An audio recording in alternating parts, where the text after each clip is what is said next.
एक सेकंड रुकिए। क्या कभी आपके माइंड में कोई प्रोडक्ट आइडिया आया या स्टार्टअप आइडिया आया या कोई ऐप का आइडिया आया जो आपको लगा बिल्कुल यूनिक है, आज तक किसी ने नहीं स्टार्ट किया? फिर आपने उसको अपने दोस्त के साथ डिस्कस किया, दोस्त ने भी बोला हाँ बहुत अच्छा आइडिया है, कुछ करते हैं। और फिर बिजी हो गए और 3 महीने बाद देखा कि वही आइडिया मार्केट में लॉन्च हो चुका है बट किसी और ने लॉन्च किया है। बड़ा दुख होता है ना तब। लगता है यार ये चीज़ तो मैंने 6 महीने पहले सोची थी, 1 साल पहले सोची थी, पर आज किसी और ने मार्केट में उसको उतारा और उससे पैसा कमाना शुरू कर दिया। आज हमारे साथ वही व्यक्ति मौजूद है जो आपके उस 1 साल पुराने या 6 महीने पुराने आइडिया को होल्ड कर देगा आपके लिए, ताकि कोई और उसको ना लॉन्च कर पाए। So welcome to Sunbird talks, real career, real stories, no filters. और आज हमारे साथ मौजूद हैं डॉक्टर अनुज रतूड़ी। वेलकम अनुज भाई, बहुत बहुत स्वागत है थैंक यू आपका मुस्लिम जी। सनबर्ड टॉक्स के इस एपिसोड में। डॉक्टर अनुज रतूड़ी जो हैं, हेड ऑफ आईपी डिवीजन है in Doon IPS. IPS is not Indian police services, it is intellectual property services. यहाँ जो हम प्रॉपर्टी की बात कर रहे हैं वो प्रॉपर्टी वो नहीं जिसकी रजिस्ट्री आप कोर्ट में जाके कराते हैं। This is the intellectual property. तो आइए जानते हैं अनुज से कि what is this intellectual property, वो इस फील्ड में कैसे आए और ये क्या एग्जैक्टली करते हैं। ये पेटेंट जो होता है एग्जैक्टली होती क्या चीज है। तो अनुज भाई, पहले तो आप अपने बारे में थोड़ा बताइए, आपकी क्वालिफिकेशन और आप कैसे इस फील्ड में आए। सबसे पहले मैं आपका तहे दिल से धन्यवाद करूँगा। आपने मुझे अपने इस पॉडकास्ट पे मुझे इनवाइट किया और मुझे बहुत खुशी है कि आप नए-नए करियर ऑप्शंस जो अभी अवेलेबल हैं, क्योंकि आपको मालूम ही है कि बहुत ही लिमिटेड करियर ऑप्शंस के बारे में हमारी हमारे यंगस्टर्स को मालूम है, जैसे कि मेडिकल है, फिर आपका इंजीनियरिंग है, ठीक है? लेकिन बहुत सारे ऐसे सब फील्ड है जहाँ पर आप अपना करियर आप बना सकते हैं। तो इंटेलेक्चुअल प्रॉपर्टी राइट्स भी वन ऑफ देम। और आप यहाँ पे अपना करियर भी बना सकते हैं और इंटेलेक्चुअल प्रॉपर्टी राइट्स की हेल्प से अपने जो बिजनेस है, अपने आइडियाज़ हैं, उनको आप लीगल प्रोटेक्शन आप दे सकते हैं। गुड। तो आपने क्या पढ़ाई करी जो आज आप लोगों की मदद कर पा रहे हैं अपने आइडियाज को प्रोटेक्ट करने को लेकर? By the way, I am BTech in mechanical engineering, masters in automobile engineering. Then I did PG diploma in environment and sustainable development. Then PG diploma in intellectual property right. I have also done MA psychology, and I am a PhD in solar systems. So this is my educational background. Or I'm into IP since 2012. So that time I was pursuing my masters in automobile engineering. सो उस time पे जिस institution से मैंने masters की, वहाँ पे intellectual property rights, patents, इन सभी का काफ़ी अच्छा वहाँ पे एक इकोसिस्टम था। तो उसने मुझे कहीं न कहीं मुझे हेल्प मुझे उस समय किया और उसने ट्रिगर किया। Then in 2020, I have started preparing for patent agent examination. और उसके बाद 2022 में मेरा ये क्वालिफाई हुआ। फिर 2023 में मैंने ट्रेडमार्क एजेंट एग्जामिनेशन वो क्वालिफाई किया एंड मैं इस फील्ड में हूँ, मैं प्रैक्टिस कर रहा हूँ। तो right now I am practicing patent, industrial design, then copyright, trademarks, then this geographical indications. Okay. So all these IP I am practicing. Okay, चलिए बड़ा ही बेसिक लेवल पे आ जाते हैं, बहुत ग्राउंड लेवल पे आ जाते हैं। ये इंटेलेक्चुअल प्रॉपर्टी, देखिए मुझे पता है कि आप बहुत बड़े प्लेटफॉर्म्स पे लेक्चर्स देते हैं जिसमें बहुत सारे industrialist, professors and startup founders होते हैं। अब अगर एक 10th क्लास का बच्चा, या मैं और नीचे आ जाऊं 6th क्लास का बच्चा, वो समझना चाहे कि इंटेलेक्चुअल प्रॉपर्टी क्या चीज़ होती है, प्रॉपर्टी तो उसने अपने पापा से सुना है कि प्रॉपर्टी की रजिस्ट्री होती है। जी। ये इंटेलेक्चुअल प्रॉपर्टी क्या होता है? बहुत अच्छा आपने ऑडियंस को अपनी फ़ोकस करते हुए आपने एक बहुत अच्छा आपने सवाल पूछा है। देखिए, प्रॉपर्टी बेसिकली 2 तरीके की होती हैं। एक होती है आपकी टेंजिबल प्रॉपर्टी और intangible property, okay? Tangible property means all the physical asset, जैसे कि आपकी लैंड है, आपका घर है, आपकी कार है, ठीक है? तो इन सभी को ओन करने का एक मैकेनिज़्म है। So by way of registry, you own or you show ownership on your land. Right. आपके पास आपकी कार है, तो कार का आपके पास व्हीकल रजिस्ट्रेशन आपके नाम Right. पे है, ठीक है? तो इस तरीके से आप ओनरशिप आप अपनी शो करते हो, ठीक है? अभी जो आपका इंटेलेक्चुअल प्रॉपर्टी है, जिसको हम इंटेंजिबल प्रॉपर्टी कहते हैं, so that is basically creation of mind. तो जो आपके दिमाग में जो नए-नए आइडियाज़ आ रहे हैं, जो क्रिएटिविटी आपके दिमाग में उपज रही है, तो अगर आप जो भी क्रिएशन है आपके माइंड की, अगर आप उसको किसी मैकेनिज़्म के अंदर, okay, because there is a mechanism for owning tangible asset, okay? Right. ऐसे ही जो आपका इंटेंजिबल एसेट है, उसको ओन करने का भी एक मैकेनिज़्म है। Okay. Okay, which is known as intellectual property rights. So there are various law under which you can protect your creation. तो मैं Okay. इसको इस तरीके से समझूं कि हर जी। प्रॉपर्टी को ओन करने के लिए ढेर सारा पैसा नहीं चाहिए। Uh, आप कम yes. पैसों में या बिना पैसों में भी कुछ प्रॉपर्टी ओन कर सकते हैं जो कि आपके दिमाग की उपज है, यानी जी। आपका आइडिया है। जी। तो आप अपने आइडिया को अपना नाम दे सकते हैं, प्रोटेक्ट कर सकते हैं लीगली। जी। तो एक लेमैन की लैंग्वेज में शायद इसको इस तरीके से भी बोल सकते हैं। हाँ जी, देखिए बहुत सारी इंटेलेक्चुअल प्रॉपर्टीज़ ऐसी हैं आपकी, जिनको बिना प्रोटेक्ट किए हुए भी आप उन पे आईपी राइट्स आप उन पर ले सकते हैं, जैसे कि आपका कॉपीराइट है। ओके। तो the day you are conceiving any literary, artistic और any dramatic or cinematographic work, if you are conceiving any day, the day itself you will receive IP right on that creation. Okay, for जी। Example मैंने हाँ। कोई poem लिखी। हाँ, लिखी तो जिस दिन आपने वो लिखी, जिस दिन वो डॉक्यूमेंट आपने किया, उस दिन से आपको उस पर बिना, अगर आप कॉपीराइट नहीं भी करते हैं तो भी आपको ऑटोमेटिकली आपको उस पे प्रोटेक्शन मिलती है, as per Berne convention, as per universal copyright convention. तो आपको उस पे आपको प्रोटेक्शन मिलती है। बट फिर क्वेश्चन आता है कि आने ही वाला था वो। यस यस यस फिर क्वेश्चन आता है कि हमें फिर क्यों कॉपीराइट करना चाहिए? तो ये सॉरी, मैंने ये नहीं, आपका नहीं, कोई बात नहीं, आने दो। हाँ जी। तो कॉपीराइट करने के पीछे जो रीज़न है वो है, इन केस अगर इन्फ्रिंजमेंट होता है, आपका जो कंटेंट है, कोई मतलब उसको कॉपी करता है या फिर उसको ट्रेड कर रहा है, ठीक है? और आपने कॉपीराइट नहीं किया है, तो दैट इज़ योर प्रॉपर्टी, है ना? तो आप सपोज़ आप क्या कर रहे हो, आप इन्फ्रिंजमेंट का आप केस कर रहे हो, तो उस कंडीशन में क्या होगा, अगर आपके पास कॉपीराइट नहीं है, तो आपको कोर्ट में जाके पहले आपको प्रूफ करना पड़ेगा कि ये आपकी आपकी इंटेलेक्चुअल आपकी प्रॉपर्टी। क्रिएशन है, आपकी क्रिएशन आपको बताना पड़ेगा कोर्ट को, ओके। ठीक है? तो उसमें वो बहुत ज़्यादा टाइम टेकिंग प्रोसेस हो जाएगा, है ना? और लिटिगेशन में आपको प्रॉब्लम आ सकती है ना? तो इसलिए जो बेटर मैकेनिज़्म है वो है कि जो भी आपकी इंटेलेक्चुअल क्रिएशन है, आप उस पे आईपी राइट लीजिए।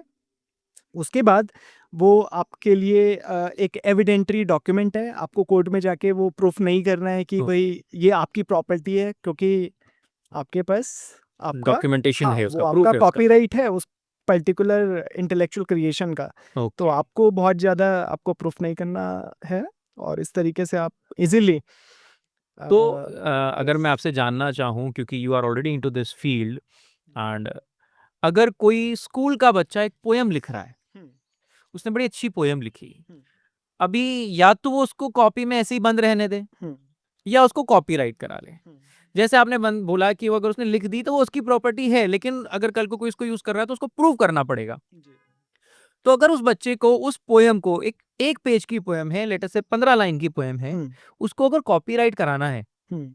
तो उसकी जेब से कितने रुपए लगते हैं? बहुत ज़्यादा इसमें एक्सपेंडिचर नहीं है, तो बहुत ही कम खर्चे में उसका अ, ये सारा मतलब एक मतलब स्टूडेंट भी काम, करा हाँ, सकता है, स्टूडेंट भी करा सकता है, ऐसा उसमें नहीं है कि बहुत उसको ज़्यादा करोड़पति एक्सपेंडिचर होना चाहिए, नहीं, नहीं, नहीं, ऐसा बिल्कुल भी नहीं लखपति है। भी ना हो, स्टूडेंट अपनी हाँ, पॉकेट मनी कुछ टाइम की हाँ, जोड़े तो उससे भी हाँ, कॉपीराइट करा जी, सकता है। वो बहुत कम खर्चे में आपको 500,000 में वो ये ओके, सारी चीज़ें ओके, वो कर सकता है। That's very interesting, yes, yes. Great. तो इसी टाइप से हमें पता है हमारे हिंदुस्तान में दिमाग बहुत है, जी। हम लोग सब रील्स देखते हैं तो देखते हैं बड़े नई नई चीजें लोग बना रहे हैं, हुँ, लेकिन शायद उन लोगों को ये नहीं पता कि अगर उसको कमर्शियलाइज करना है हुँ, उस आइडिया को, तो उनको उसको प्रोटेक्ट करना पड़ता है, जी, और शायद उसी चीज को पेटेंट भी कहते हैं। हुँ, चीज और बताओ, अभी तो हम पेटेंट्स की ही बात कर रहे हैं, जी, अगर कोई लेटेस्ट से कोई रेस्टोरेंट ओनर हुँ, या कोई स्वीट शॉप ओनर हुँ, के पास कोई रेसिपी है हुँ, जिसको यूज करके वो अपना कोई प्रोडक्ट बना रहा है, कुछ हुँ, यूनिक कर रहा है उस रेसिपी में, हुँ। तो क्या वो रेस्टोरेंट ओनर उस रेसिपी को पेटेंट करा सकता है? बहुत अच्छा आपने सवाल पूछा है। रेसिपी यूजुअली हम उसके लिए मतलब पेटेंट नहीं करते हैं। जो आपके रेसिपीज़ हैं, वो ज़्यादातर उनका ट्रेड सीक्रेट आप अपने पास रखते हो। तो जैसे कि यूनाइटेड स्टेट्स हैं, यूनाइटेड स्टेट्स ऑफ अमेरिका, तो उनके पास डेडिकेटेड ट्रेड सीक्रेट लॉ है, बट हमारे पास यहाँ पे ट्रेड सीक्रेट लॉ नहीं है। ओके, तो जो भी आपकी रेसिपीज़ हैं, उनको आप एज़ योर नो हाउ आप उनको रख सकते हो, और एम्प्लॉयी एग्रीमेंट आप अपने एम्प्लॉइज़ के साथ कर सकते हो कि जो रेसिपी हैं वो उसको डिस्क्लोज़ नहीं करेंगे। But there is no other law which is protecting the recipes और द इंडिया में हमारे पास कोई डेडिकेटेड लॉ नहीं है। तो डू यू थिंक ऐसा लॉ होना चाहिए? अ, सर उसकी ज़रूरत नहीं है। क्यों? क्योंकि जिस दिन आपकी रेसिपी वो पब्लिक डोमेन में आ जाएगी या फिर वो डिस्क्लोज़ हो जाती है या फिर कोई उसको रिवील कर ले, तो उस दिन आप उस पे राइट आप लूज़ कर देते हो। Okay, yes. लाइक तो जैसे कोक है, हाँ, कोक अगर का फॉर्मूला सीक्रेट है, हाँ, वो रिवील नहीं हुआ अभी तक, हाँ, अगर कोई उसको डिकोड कर ले और बनाना चालू करे तो बना सकता है। बना सकता है उसको। ओके, सो हाँ जी। उसको हम प्रोटेक्ट नहीं कर सकते। जी। चलिए, गुड। अनुज भाई, एक चीज और बताओ, अगर कोई स्कूल का स्टूडेंट है, लेट अस से 7th 8th, क्योंकि मुझे पता है हिंदुस्तान के बच्चों के पास दिमाग बहुत है, हुँ, और आज की डेट में अगर किसी बच्चे को ग्रेजुएशन के लिए किसी वर्ल्ड की top global top universities like hmm, Oxford Harvard जैसी यूनिवर्सिटी में जाना है, तो उसको अपनी प्रोफाइल बिल्ड करनी पड़ती है, hmm, and patenting is one of the things जिसकी वजह से स्टूडेंट अपनी प्रोफाइल बिल्ड कर सकता है। हुँ, तो अगर किसी स्कूल के बच्चे को पेटेंट कराना है, उसके पास कुछ आइडिया है, हुँ, हुँ, उसको पेटेंट कराना चाहता है, हुँ, तो उसका क्या प्रोसेस रहेगा और ऑलमोस्ट कितने रुपए उसकी जेब से खर्च होंगे? ठीक है सर। देखिए, सबसे पहले तो पेटेंट को प्रोफाइल एनहांसमेंट के लिए लेना ये ठीक नहीं है। ओके, हाँ, क्योंकि पेटेंट के माध्यम से पेटेंट एक तरीके का मतलब एक तरीके का वो एक कमर्शियल राइट है, ताकि जो जो भी आपने पेटेंट किया है वो पब्लिक डोमेन में वो आए, और वो एक माइक्रो इकोनॉमी वो क्रिएट करे, उससे ट्रेड बढ़े, उससे मतलब बिजनेस मार्केट में क्रिएट हो। तो ये अल्टीमेट गोल रहता है, ठीक है। बट अगर इस तरीके से चीज़ें हो रही हैं तो वो आपके प्रोफाइल के लिए भी बहुत अच्छा है, और सोसाइटी के लिए भी बहुत अच्छा है। अदरवाइज़ अगर सिर्फ़ उसको हम डॉक्यूमेंट एज़ ए डॉक्यूमेंट अगर देख रहे हैं, आपने पेटेंट फ़ाइल किया, आपको पेटेंट ग्रांट हो गया, और वो कमर्शलाइज नहीं हुआ। कमर्शियलाइज़ नहीं हुआ है, वो आपका प्रोडक्ट मार्केट में नहीं आ रहा है, ठीक है? वो आपका जो इकोनॉमिक जो इकोसिस्टम है उसका पार्ट नहीं बन रहा है, तो उसका कोई भी यूज़ नहीं यूज है। नहीं है, वो इस तरीके से हो जाएगा कि आपने चाँद पे आपने ज़मीन ले ली है। तो कागज तो आपके पास है पर आप वहां जा नहीं सकते। यस सर, तो ये ठीक है, है, वो इसी तरीके से। तो प्रोसेस क्या रहेगा एक स्कूल स्टूडेंट के लिए? तो अगर कोई स्कूल स्टूडेंट अपना पेटेंट करना चाहता है, तो at his own he can file his patent application, और बहुत ही नॉमिनल फ़ी है इंडिविजुअल के लिए, 1600 रुपीज़ के अराउंड उसको पेटेंट की फाइलिंग फ़ी उसको सबमिट करनी पड़ेगी गवर्नमेंट को। और after filing patent application, his patent application will get published after 18 months, और फिर उसके बाद वो एग्जामिनेशन के लिए रिक्वेस्ट कर सकते हैं। उसमें यही कोई आपका 4000 रुपीज़ के अराउंड उनको एक्सपेंडिचर होगा। उसके बाद पेटेंट ऑफिस उसको एग्जामिन करेगा। एग्जामिन करने के बाद पेटेंट ऑफिस एफईआर इशू करेगा। एफईआर का आपको का रिस्पांस आपको सबमिट करना है, विद इन 6 मंथ आपको वो करना होता है। और कई बार आपको ज़्यादा टाइम भी रिक्वायर्ड होता है, तो there are some you know forms by which you may extend that duration। तो 3 महीने और आप एक्सटेंशन ले सकते हो अपना एफईआर जो आपका है उसको सबमिट करने के लिए। और उसके बाद आपको हियरिंग इश्यू हो सकती है पेटेंट ऑफिस से, या फिर आपका पेटेंट डायरेक्ट ग्रांट भी हो सकता है। अगर हियरिंग इश्यू होती है तो हियरिंग आपको अटेंड करनी होती है, उसका रिटर्न सबमिशन आपको देना होता है। उसके बाद या तो आपका पेटेंट एक्सेप्ट होगा या फिर आपका रिजेक्ट होगा। ओके, तो ये प्रोसेस सिंपल प्रोसेस है, बहुत ज़्यादा क्या कॉम्प्लिकेटेड आप प्रोसेस भी नहीं है। स्कूल स्टूडेंट्स को हेल्प करते हैं पेटेंट जी। ग्रांट और हाँ। पब्लिश कराने में? जी, देखिए natural person at their own can file their patent application, okay, but on behalf of natural person, any other person cannot file patent application. Okay. Only agents are, they are entitled to do so. Like you are a patent agent. Like I am a patent agent, so on behalf of applicant, I can file patent application. Okay, Yes. That's great. जी। मतलब लोगों को शायद पता नहीं है, लेकिन अगर उनको पता लगे कि वो इतने कम समय में, इतने कम पैसों में अपने आइडियाज़ को, अपने प्रोडक्ट को पेटेंट करा सकते हैं, तो आई थिंक इंडिया में जो पेटेंटिंग की जो रेट है वो काफ़ी बढ़ जाएगी। जी, ग्रेट। एब्सोल्युटली। अनुज भाई, आपके प्रोफाइल में मैं एक चीज़ और देख रहा था, जीआई, जी। जियो टैगिंग होती है, जियो इंडेक्सिंग होती है, ये जीआई क्या होता है? अ, अ, इसे जीआई एब्रीविएशन है आपका ज्योग्राफिकल इंडिकेशन का। ओके, तो it is similar to trademark, okay, but trademarks are they are being used by individuals. जैसे कि आपका सनबर्ड टॉक्स है, जैसे मैं इसको सन ट्रेडमार्क हाँ, करा जैसे सकता हूँ। ये आपका इंडिविजुअल आपका आप ये आपकी ओनरशिप इस पर्टिकुलर बिजनेस या फिर जो भी आपका ये पॉडकास्ट है, चैनल है, तो आपकी इंडिविजुअल मतलब इसमें ओनरशिप है, ठीक है।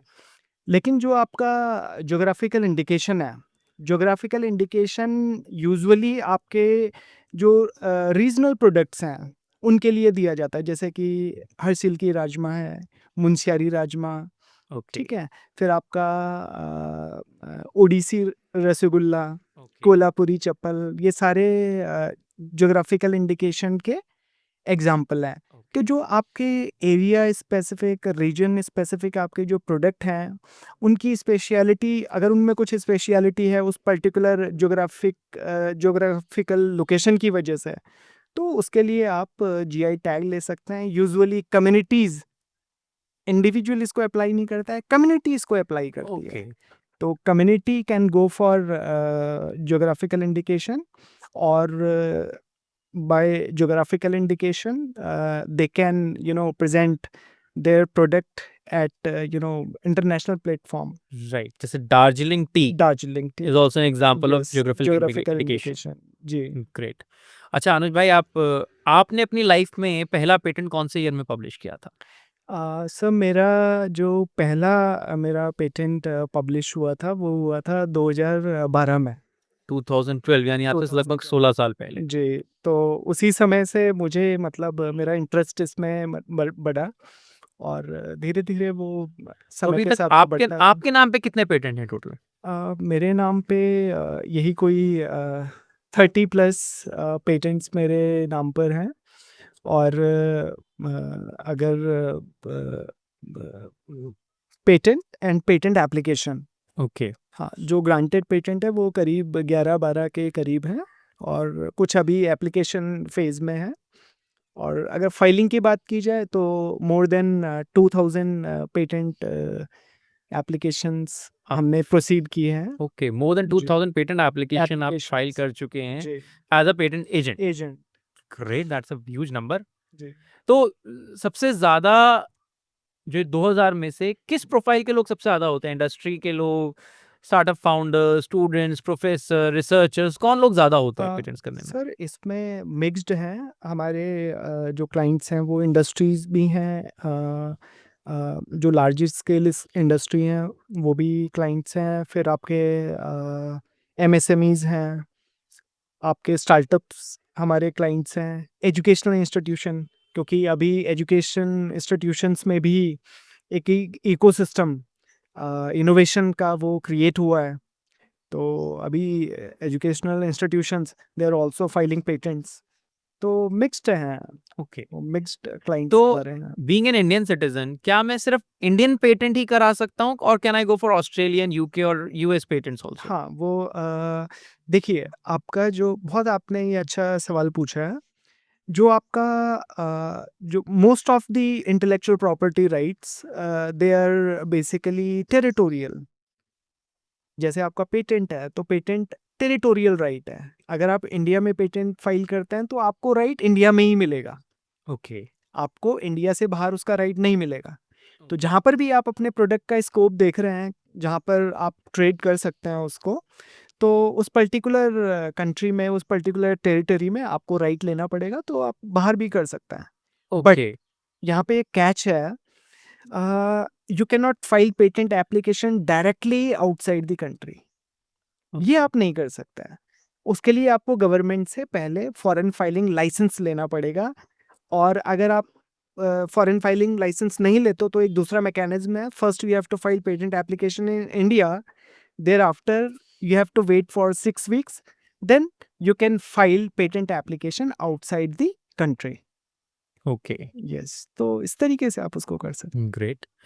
अच्छा, अभी हम बात कर रहे हैं जीआई, ज्योग्राफिकल इंडिकेशन की, हम पेटेंट्स की बात कर रहे हैं, हमने कॉपीराइट की बात करी। ट्रेडमार्क की अगर बात करें, ट्रेडमार्क बहुत लोगों को जी पता होता है ज़्यादातर जी क्या होता है, बट बहुत सारे लोग कराते नहीं हैं नहीं ट्रेडमार्क करा। हम्म, रजिस्ट्रेशन, ट्रेडमार्क रजिस्ट्रेशन नहीं कराते। फॉर एग्जांपल, अगर मैं सनबर्ड टॉक्स हम्म, का ट्रेडमार्क रजिस्ट्रेशन कराने जाता हम्म, हूँ, हम्म। तो कितना खर्चा आता है?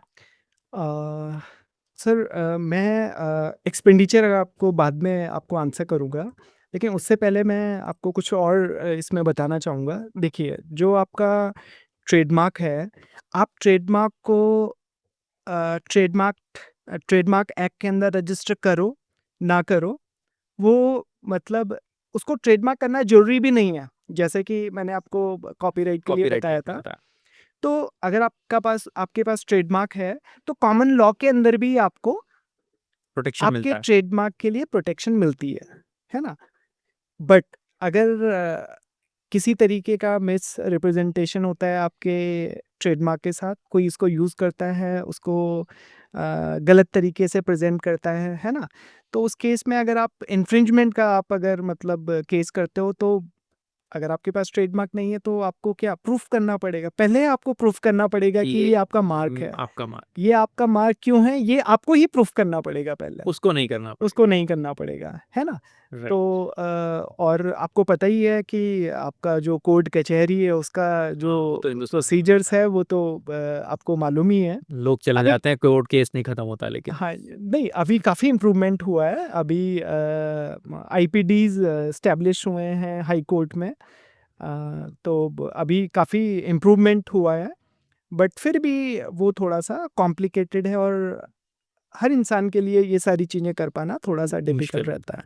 तो आपको आपका जो ट्रेडमार्क है वो आपको करना चाहिए, और इस तरीके से आप जैसे कि आपको फ्रेंचाइज़िंग करनी है तो उसमें आपको थोड़ा हेल्प आसानी हो आसानी जाती है। रहती हाँ, है। राइट, जी। ठीक है। तो अनुज भाई, इतने सालों से आप इस फील्ड में हैं, आपने खुद इतने पेटेंट्स फाइल करे हैं, आपने बहुत लोगों की हेल्प करी है, कईयों को आप जानते होंगे। तो क्या कोई ऐसी स्टोरी आप शेयर करना चाहते हैं कि हाँ, देखो ये फ़ायदा होता है अगर आप अपने आइडियाज़ को पेटेंट या कॉपीराइट कराते हैं? कोई ऐसा कमर्शियल एंगल, कोई स्टार्टअप, कोई स्टोरी आप शेयर करना चाहते हैं? उम मैं आपको एक इंटरेस्टिंग मैं आपको केस मैं बताता हूँ। मेरे एक इंडस्ट्रियल क्लाइंट हैं, तो उनकी टीम में एक रिसर्चर हैं। तो वो जो उनके रिसर्चर हैं, उनको कभी इंजीनियरिंग में इंटरेस्ट था ही नहीं। तो बाई चांस वो इंजीनियरिंग में उन्होंने एंट्री की, जैसे तैसे करके उन्होंने अपना ग्रेजुएशन कंप्लीट किया। उसके बाद वो इंडस्ट्री उन्होंने ज्वाइन की और आर&डी में वो आए। तो इनिशियली वो बहुत ज़्यादा मतलब वहाँ पे मतलब क्योंकि इंजीनियरिंग में इंटरेस्ट नहीं था, बट ये है कि धीरे धीरे उन्होंने वहाँ पे अपना इंटरेस्ट डेवलप किया। और उनकी टीम में जो बहुत अच्छे मतलब इंजीनियरिंग बैकग्राउंड से लोग थे, अच्छा उनका परसेंटेज रहा है उनकी ग्रेजुएशन में, उनसे ज़्यादा वो अच्छा मतलब वो कर पा रहे हैं वहाँ पे। और जो मैंने वहाँ पे देखा, तो जो उसके पीछे मुझे रीज़न नज़र आया कि वो ऐसा क्यों हुआ, उन्होंने क्या किया कि समय के साथ उन्होंने अपना इंटरेस्ट डेवलप उसमें किया। तो कई बार क्या होता है कि बहुत सारे स्टूडेंट हैं, उनको इंटरेस्ट नहीं होता है, राइट। उनको इंजीनियरिंग में इंटरेस्ट नहीं होता है। लेकिन इंटरेस्ट क्यों नहीं होता है? क्योंकि उनको कभी एनवायरनमेंट मिला ही नहीं। लेकिन जब वो फेवरेबल एनवायरनमेंट मिलता है और एक दो सक्सेस उन्हें मिलती है स्वाद लग उनके जाता है कारण, उसके बाद। यस, तो फिर वो निखर के आते हैं, है ना? तो जरूरी नहीं है कि आप मतलब आप बहुत अच्छे, आपका बहुत अच्छा एकेडमिक बैकग्राउंड है तो ही आप ये सब कुछ कर सकते हो। वो समय के साथ कई बार आपको सही एनवायरनमेंट मिलता है और वही एनवायरनमेंट हमें क्रिएट करना होता है। ओके। तो अनुज भाई, जब आप आज मेरे पास आए हो तो मैं भी थोड़ा सा फ़ायदा उठा लूँ। जी। मुझे एक चीज़ बताओ, जो मेरे पॉडकास्ट का नाम है सनबर्ड टॉक्स, हम्म। क्या मैं इस पॉडकास्ट के नाम को ट्रेडमार्क करा सकता हूँ? आप क्या ट्रेडमार्क करना चाह रहे हैं? मैं इस इसमें आपको नाम वर्ड, सनबर्ड, हाँ, वर्ड, अच्छा, आप वर्ड मार्क, हाँ। अच्छा ठीक है। तो देखिए, जो आपका सन बर्ड है, सन और बर्ड, ये कस्टमरी नेम है। सन आपकी डेली जो लाइफ है उसमें आप इस्तेमाल यूज़ होने वाला करते वर्ड हो, है। बर्ड भी आप मतलब वो डेली लाइफ में राइट। आप वो बर्ड यूज़ यूज़ करते हैं। करते हो, है ना? तो आप इस नेम को वर्ड मार्क नहीं कर सकते हो। ओके। बट जो आपका ये डिज़ाइन है, आपने एक इसको स्पेसिफिक, आपको एक अट्रैक्टिव एस्थेटिक आपने इसको लुक प्रोवाइड किया है, तो इसको एज ए डिवाइस मार्क आप फाइल कर सकते हो। ओके, मैं इस जी, नाम को नहीं फाइल कर सकता, हाँ, इस नहीं, लोगो को एज अ डिवाइस यस, आप मैं मार्क कर सकता हूँ। कर सकते हैं, हाँ, क्योंकि आप मोनोपोली इस वर्ल्ड पे नहीं ले सकते हो। ओके, जी, तो जैसे फिजिक्स वाला ने किया है। जी, ओके, जी, ग्रेट। ये चीज़ मुझे नहीं पता लगी, मुझे नहीं पता थी पहले। यस। चलिए, अनुज भाई एक चीज़ और बताइए, हम इंडिया में बात करते हैं फार्मास्यूटिकल्स में पेटेंट्स की। हुँ, कुछ कंपनीज़ का मानना है कि इंडियन लॉ जो है, पेटेंटिंग लॉ, वो फार्मास्यूटिकल इंडस्ट्रीज़ के लिए फ्रेंडली नहीं है। वो बड़ा टिपिकल है फार्मास्यूटिकल इंडस्ट्री में।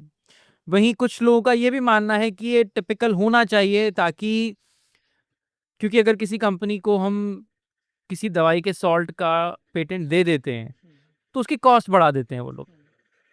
तो आपका क्या टेक है इस पे? सर, मेरा थोड़ा डिफरेंट ओपिनियन है। ऐसा नहीं है कि मतलब डाइल्यूटेड हमारा लॉ है। बहुत अच्छे तरीके से हमारी जो जुडिशरी है वो वर्क कर रही है और राइट प्रोटेक्शन दे रही है। लेकिन जो आपका फार्मा इंडस्ट्री है उसमें ज़्यादातर क्या होता है कि जो फार्मा इंडस्ट्रीज़ हैं, अगर उनको किसी ड्रग का पेटेंट मिलता है, तो कई बार क्या करते हैं, वो राइट को एक्सप्लॉइट करते हैं। वो पेटेंटेड ड्रग का प्राइस क्या करते हैं, काफ़ी हाई रखते हैं, ठीक है? जबकि आपका जो पेटेंट एक्ट है वो क्या कहता है कि आप पेटेंट राइट को मोनोपोलाइज़ नहीं कर सकते हो, एक्सप्लॉइट नहीं कर सकते हो। और उसमें कंडीशन ये भी है कि आपको पेटेंटेड प्रोडक्ट सोसाइटी को रीज़नेबली अफोर्डेबल प्राइस पर आपको प्रोवाइड करना है। तो अगर ऐसा नहीं हो रहा है, तो उस कंडीशन में कोई भी मैन्युफैक्चरर जो वो ड्रग बनाने में कैपेबल है, they can go to government for compulsory license. तो वो कंपलसरी लाइसेंस के लिए जा सकते हैं, या फिर इस ग्राउंड पे रिवोकेशन के लिए भी जा सकते हैं कि जो ये पेटेंटेड ड्रग है ये सोसाइटी को रिजनेबल प्राइस पर अवेलेबल नहीं है। तो आप पेटेंट राइट, खासकर जो आपकी फार्मा इंडस्ट्री है, वो चाह के भी पेटेंट राइट को एक्सप्लॉइट नहीं कर नहीं। सकती है। तो अगर मतलब कोई मैन्युफैक्चरर है जो कम प्राइस पे वो ड्रग बनाने की काबिलियत रखता है, तो वो कंपलसरी लाइसेंस के लिए जा सकता है और गवर्नमेंट उनको देगी right. Okay, so that means जो इंडियन गवर्नमेंट के रूल्स हैं दोज आर कंज्यूमर फ्रेंडली, बिल्कुल वो कंज्यूमर नॉट फ्रेंडली, मैन्युफैक्चरर हाँ फ्रेंडली। बिल्कुल वो कंज्यूमर फ्रेंडली है। और जो हमारा लॉ है वो बहुत अच्छे तरीके से लिखा गया है, और प्रोटेक्शन भी मतलब आपको कंपनी को भी प्रोटेक्शन मिल रहा है और कंज्यूमर को भी कंपनी प्रोटेक्शन मिल कंपनी रहा को भी मिल रहा है और कंज्यूमर को भी मिल रहा है, और मतलब फ्रेंडली हमारा आईपी लॉ है। है। चलिए अनुज भाई, अभी तक तो हमने जो बातें करी दैट वाज ऑल अच्छी अच्छी बातें। जी। क्या कभी अपने आइडिया को या प्रोडक्ट को पेटेंट कराने का नुकसान भी होता है? ये बहुत ही अच्छा आपने सवाल पूछा है। मेरे एक क्लाइंट हैं, वो डिफेंस बैकग्राउंड से हैं। तो उन्होंने क्या किया, उन्होंने मुझसे पेटेंट नहीं किया, उन्होंने खुद से पेटेंट फाइल किया था। और हुआ क्या कि पेटेंट फाइल करने के बाद वो पब्लिक डोमेन में उनका वो पेटेंट आया, और उनके कॉम्पिटिटर ने उससे बेटर प्रोडक्ट, क्योंकि उनके पास कैपिटल भी था, उनके पास इंफ्रास्ट्रक्चर भी था, वो बेटर तरीके से वो मार्केट में आए। किसी भी तरीके का डुप्लीकेशन वहाँ पे नहीं था। और उनका क्या हुआ, उनसे उन्होंने आइडिया लिया और और एक उससे उन्होंने बेटर चीज R&D बना करके दी। बेटर चीज़ बना के वो मार्केट में आए। तो कई बार क्या होता है कि असेसमेंट पेटेंट का करना बहुत ज़रूरी होता है, खासकर इंडस्ट्रीज़ के लिए। तो कई बार हम जो क्लाइंट हैं उनको सजेस्ट करते हैं कि वो पेटेंट के लिए ना जाएं। ओके, हाँ, तो कई बार क्या होता है कि पेटेंट फाइल करके आप अपने पैर पे जो कुल्हाड़ी मार आपका, लेते हैं। हाँ बिल्कुल, आप अपने पैर पे कुल्हाड़ी मारते हैं, अपने जो नो हाउ है वो पब्लिक को देते हैं। Because as per section 47 sub section 3 of section 47 of patent act 1970, आप किसी को भी रिसर्च एंड डेवलपमेंट के लिए, रिवर्स इंजीनियरिंग के लिए आप किसी को रोक नहीं सकते हैं। ओके, कोई भी पेटेंटेड प्रोडक्ट को रिसर्च एंड डेवलपमेंट के लिए, फर्दर इम्प्रूवमेंट के लिए यूज कर सकता है। आप किसी को रोक नहीं सकते हैं, वो प्रोविजन है वहाँ पे आपके पेटेंट एक्ट में।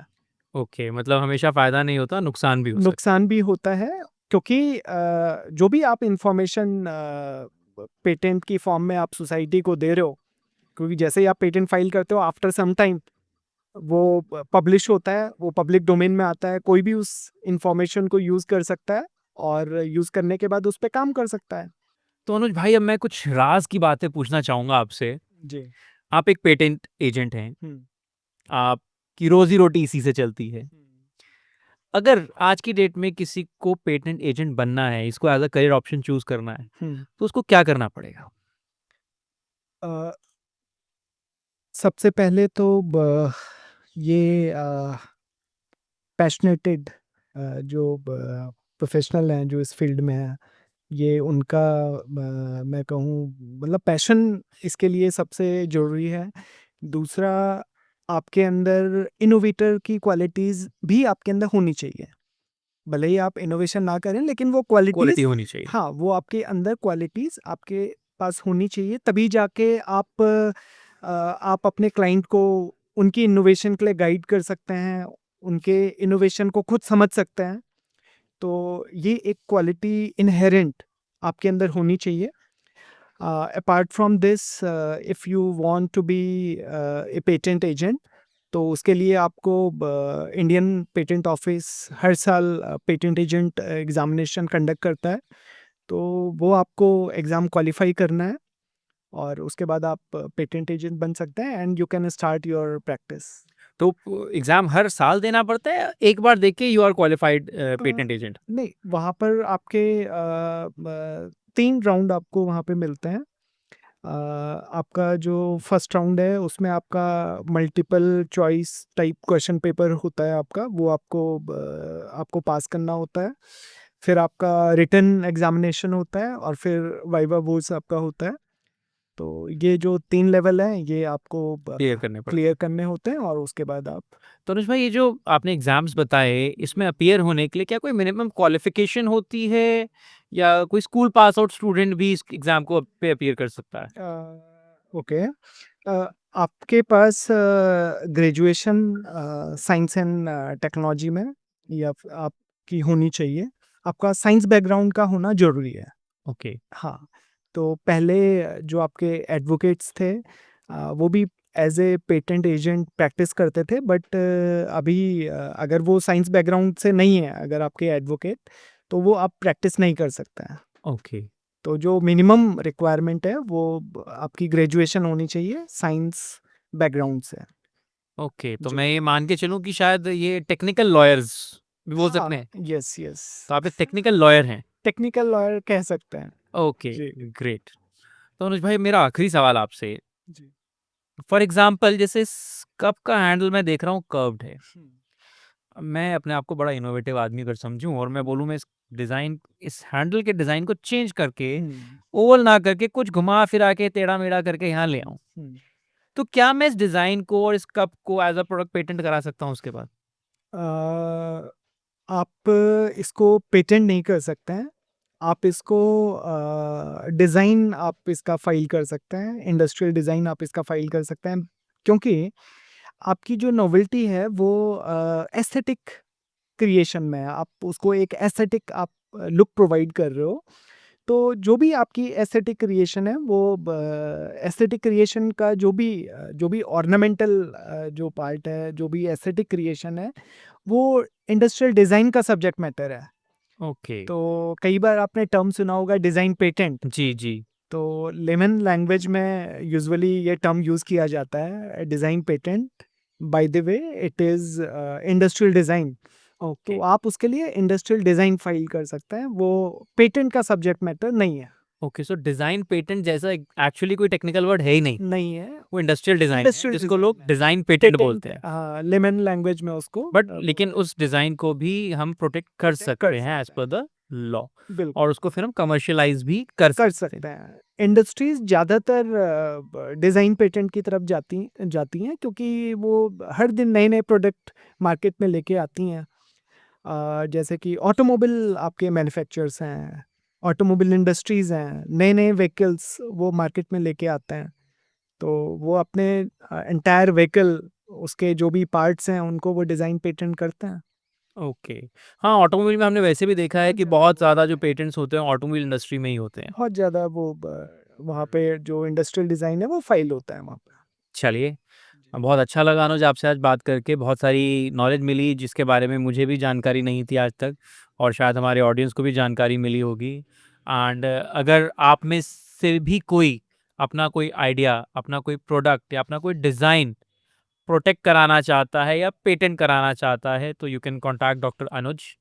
ही is head of IP division in Doon IPS. So हम कैप्शन में इनकी वेबसाइट भी मेंशन कर देंगे, और हम इनके सोशल मीडिया हैंडल्स को भी टैग कर देंगे, and even you can comment on the inbox अगर आप इनसे कांटेक्ट करना चाहते हैं। एंड अगर आप इस पॉडकास्ट का हिस्सा बनना चाहते हैं और आपके पास भी ऐसी कोई स्टोरी है, ऐसा कोई करियर रियलिटी में है, तो यू कैन कॉन्टैक्ट अस। हम चाहेंगे कि आपकी कहानी दुनिया तक पहुंचे। If you want to contact us, हमारे डीएम में आप सिर्फ एक मैसेज भेज सकते हैं, आप कमेंट कर सकते हैं, हमारी टीम आपको रीच आउट करेगी। Thank you.